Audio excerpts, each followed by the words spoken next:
ज़्यादा इम्पोर्टेंट धाराओं की बात करने वाले, इसमें 1 या 2 नंबर आपका यहाँ से ज़रूर बनेगा, तो please share and subscribe my channel. पहला क्वेश्चन है हमारा, पूर्व विवाह की जानकारी छुपाकर दूसरा विवाह करना आईपीसी की किस धारा में अपराध है? 495। करेंसी नोटों या बैंक नोटों की नकल करना भारतीय दंड संहिता की किस धारा में अपराध है? देखिए, नकली नोट छापना, जो हमारी मुद्रा है, करेंसी नोट हैं, अगर उनकी नकल की जाती है तब भारतीय दंड संहिता अर्थात इंडियन पेनल कोड की किस धारा में अपराध है? तो 489 का।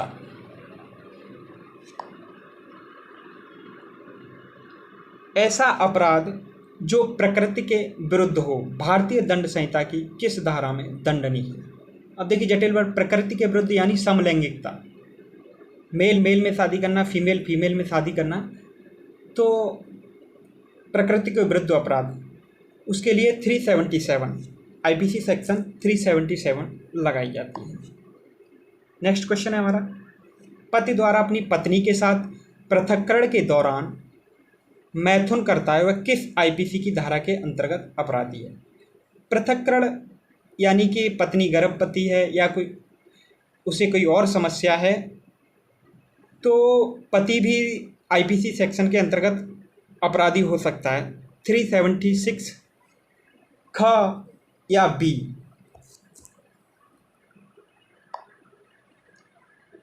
विदेश से किसी लड़की का आयात करना भारतीय दंड संहिता की धारा में अपराध है।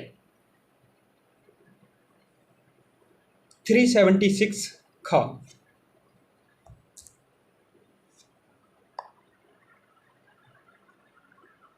विवाह करने के लिए किसी स्त्री का व्यपहरण करना भारतीय दंड संहिता की किस धारा में अपराध है?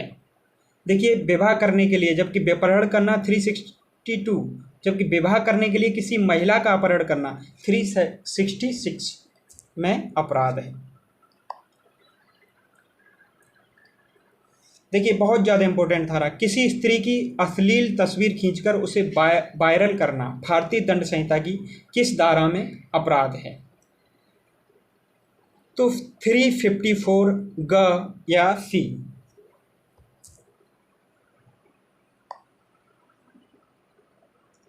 किसी महिला को लैंगिक उत्पीड़न देना भारतीय दंड संहिता के अंतर्गत अपराध है। लैंगिक उत्पीड़न देना यानी महिला की बिना मर्जी के लैंगिक उत्पीड़न देना, तो आईपीसी इंडियन पेनल कोड में अपराध है 354 का, आईपीसी सेक्शन 354 का। यदि कोई व्यक्ति जिसे मृत्यु कार्य करने का आशय था उसने भिन्न व्यक्ति की मृत्यु कर दी, तो वह व्यक्ति भारतीय दंड संहिता की किस धारा के अंतर्गत अपराधी है? यानी किसी और की मृत्यु करनी थी लेकिन गलती से किसी और की मृत्यु हो गई, तो वह किस धारा के अंतर्गत अपराधी है? 301 आईपीसी 301।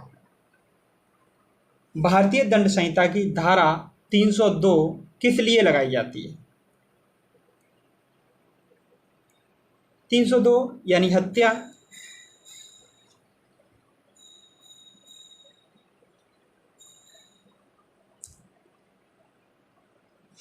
नेक्स्ट प्रश्न देखिए, बहुत ज़्यादा इंपॉर्टेंट है। कल हम इनसे आप लोगों को बताएंगे कि किस धारा के लिए क्या दंड दिया जाता है।